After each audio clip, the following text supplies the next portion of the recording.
oh boy, have we got an absolute weapon to be showing you today. We are going to be looking at the brumbar. We're going to get into some live gameplay. We're going to show you how to set it up, or at least how I would set it up if I was going to play it, which we are going to. And of course, this is the optimal equipment setup. We're not going to get faff around. It is basically advanced optics, advanced concealment, and advanced loader. Yes, you could drop out advanced concealment for vents, but I don't really think it's worth it, to be honest. Yes, you'll get 5% in a lot of areas, but I am predominantly playing this very, very stealthily, hence why we've got 206 meters of still concealment, making this probably one of the more stealthier tanks within the game that I've ever seen, to be honest. You very rarely get a tank with that little still concealment. Even light tanks don't even compare to something like that. Obviously, we have whacked on a few things in order to do that. And that basically involves us having the right commander perks as well, because we went with a lot of the camo ones. We have fully maxed out the camo, so in terms of the perks that you'll be using, as well as with situational awareness. Obviously, we went with steady aim and silent driving to just basically make this an absolute stealthy boy.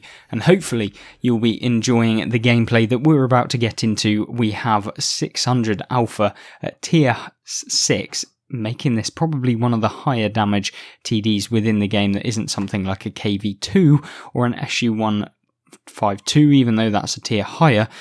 Basically, this is like having a full derp cannon at tier 6, making this probably one of the better tanks that you're going to be playing at tier 6 if you are a more stealthy player and you want to keep yourself hidden from opponents. Anyway, moving into the gameplay, of course, we've got the bug now, which is always fun, and of course, we're bottom tier in this thing, making it super, super annoying. Yeah, I guess what we'll predominantly be wanting to do in this game is definitely be stealthy, because if we get spotted, we got 600 hit points, which is really pretty bad. You're not going to be able to really be bouncing very many shots with a tank like this, hence why we have pretty much no armor. We also have very little gun depression. We have basically very little penetration unless we're firing the heat rounds which this tank gets, and you're certainly going to be wanting firing some of those, because when you come up against tanks within this sort of gameplay where you've got 75mm of penetration with your HE rounds, yeah, it's not going to be particularly a very fun game if you don't manage to penetrate, and hopefully, just hopefully, we'll hit the Barask, which we do manage to do. Hopefully he doesn't then repeatedly hit us back, which he doesn't manage to do, and we've basically got 645 damage on a tier 8 with a tier 6 in one singular shot. So yes, this tank is fun to play. You will be able to do this consistently because it is not just a HE round, and we've managed to pen the STRV-81. That is just utterly ridiculous. It's probably to do with the overmatch mechanic that is in World of Tanks. Whether or not we actually just hit the cupola, I don't know. It's one of the two, but that is something that people forget with the high caliber rounds that these tanks are firing, because this is essentially a 15 centimeter, the same gun that the SU-15, or not the SU-152, but the Borsig with the 15 is able to fire. And so that's kind of what you'll be seeing with these tanks. Whether or not it's actually balanced or not is a completely different argument, but that's not one that we're going to argue with at the minute when we're dealing this amount of damage in this little time with such a little tank. Yeah, just so fun to play. We did just get hit by the WZ, which is really annoying, actually. We weren't expecting that to actually happen, but what we will do now is just pre-aim where he's going to be looking. Hopefully he gets spotted and we'll be able to put a round into him. Although the main problem with these tanks is, of course, the shell velocity. Now, you kind of have to predict where the opponent is going to be with a tank like this. You can't really just snap a shot into someone.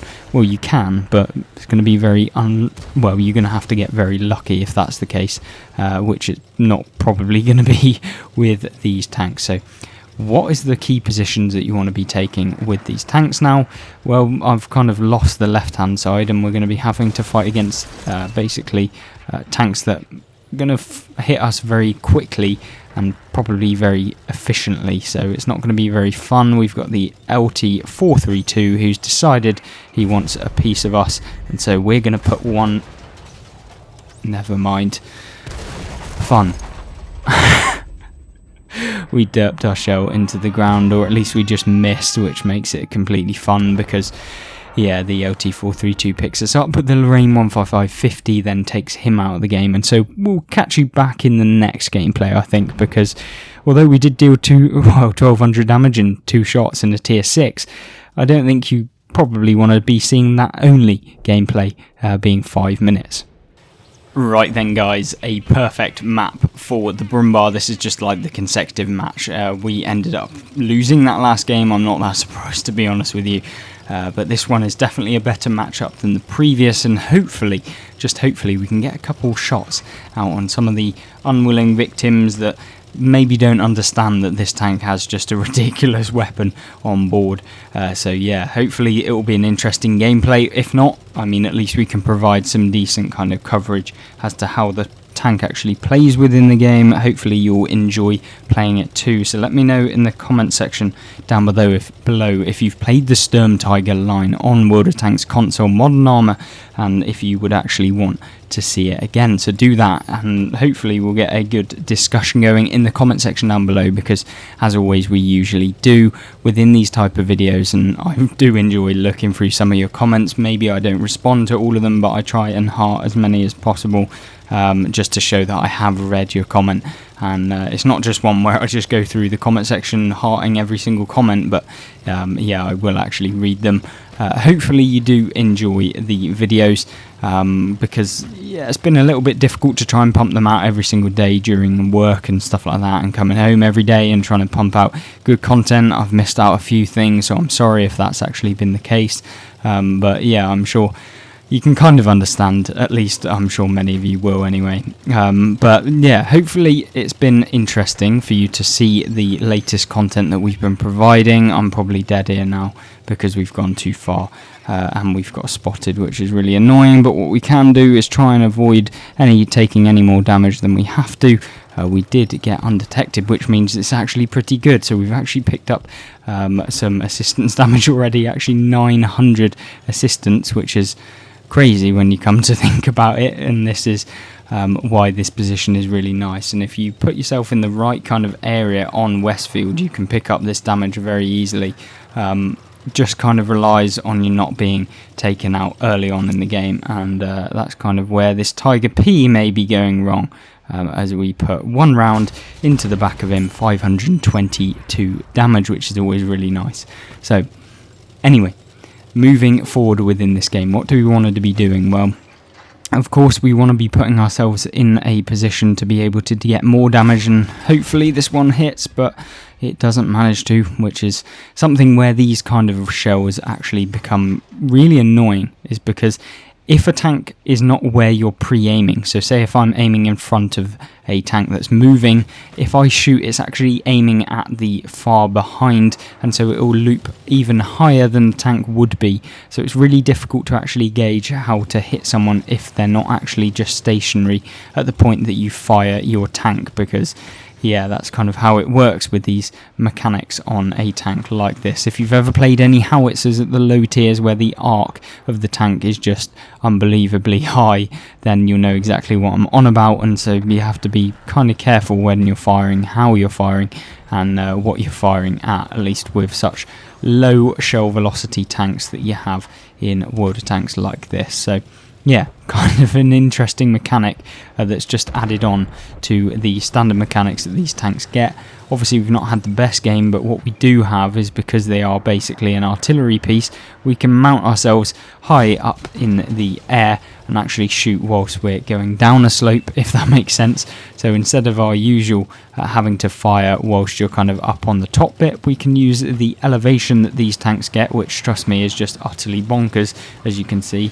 Yeah, it's going to be interesting tank to grind through. I'm definitely going to enjoy it, because that is what all of these tanks are about. It's all about fun, because when you're derping people, if you like the KV2, which I'm sure many of you do because it is just a fan favourite on World of Tanks, then These tanks are essentially the German version because you have that terrible accuracy, but when you do manage to hit something that has the low kind of hit points, then you'll be able to deal with that damage consistently. We did try and get a blind shot on the enemy brumbar, but we didn't manage to hit him. I would like to coin this tank the boombar, because yeah, it does just have that pack-a-punch that you'll need when playing all of these kind of tanks. Right, what we're going to do now is just be a spotter essentially, because we're probably not going to be able to fire at long range in this thing. So we're just going to hopefully get a hit on the enemy story. We're going to hit one, and we do manage to put one round into him. The Panzer IV-H is there. We do have to be careful because the brumbar is probably looking at us, and it could be painful. It wasn't, which we did get lucky, and the Hellcat bounced somehow. So yeah, that's always a positive. We're going to go after the Hellcat now. We're going to push our advantage towards him as the Panzer IV-H thinks he's funny. We're going to swing around, and unfortunately we don't get to put any damage on him, but yeah, now it's just time to go after the brumbar and the Hellcat that are up here. We could load a HE round. I'm really not that fussed. It's not going to make much of a difference, but you can see what these tanks are like in action. They are a little bit painful when you're fighting at long ranges, or at long ranges where someone's poking out of a corner. They certainly aren't snipers that you'll probably want, like some of the other German TDs. So that's the difference between this one and some of the others that you will probably be more familiar with. You know, the Gorilla 15 having that ridiculous accuracy and aim time, as opposed to something like this, where you definitely don't have that accuracy and aim time. Anyway, Hellcat has just been removed pretty much from the game, and so now what we're going to do is just wait and see what happens. If he comes in to try and take us out, he's going to get taken out himself, because yeah, he can't just one-shot us, so he's got to be really careful. As well as that, what we're going to do is try and get the brumbar, because if we can get some more damage on him, which we just don't because it derps so far away, that is disgusting how far that actually went. And the Hellcat is now thinking that he's funny, and he's coming in to try and chop up the last amount of hit points that we have, but it is to no avail, and we shut him down. It's just the brumbar now, and hopefully we can get some more damage on him if possible. Don't know if we will, but we'll try and do it at least anyway, which we will probably be able to do. I don't know entirely. Are we going to get it? We do, finally. 400 damage, 1772 actual damage, 1000 assists, making the grand total 2700 combined. Decent showing with the new brumbar tank destroyer. We didn't come top, only 1300 base experience, which I'm not that surprised about. Got us a decent amount of XP to go towards the next tank. We didn't even get a first class with that kind of result, which I'm fairly surprised about. I mean, usually low tiers don't take too long, but hopefully you did enjoy this video. Of course, let me know what you think about the brumbar, and if you want to check out some more gameplay videos, there will be one on screen that you can have a look at, along with some how to get better or update news playlist that is on the right. So check out those, and hopefully you'll join me for tomorrow's update news, and I hope to see you there. Goodbye.